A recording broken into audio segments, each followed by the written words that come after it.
A binge is not a response to food.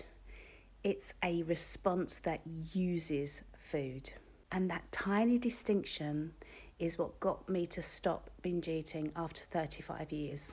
I don't know about you, but I don't even remember life before binge eating because I was a really young child when I started binge eating.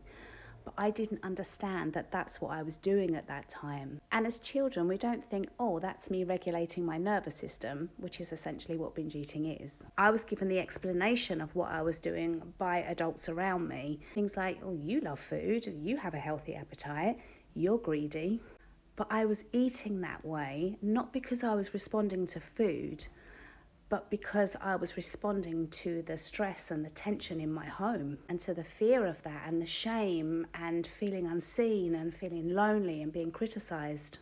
And food helped numb me and distract me and get relief from emotions that I was too young to understand or process. Because I didn't understand it as a child, it carries on into adulthood, but now with a belief that it's about the food.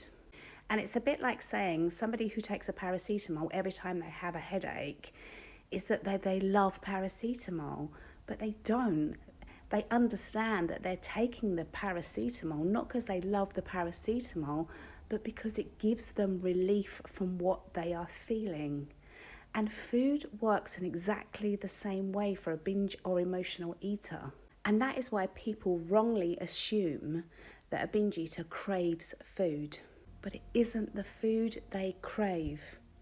It's the relief from the way they are feeling. And that is why for me, when I stopped looking at the binge itself to find my solution and looked at what was triggering the binge, that is when I found my solution.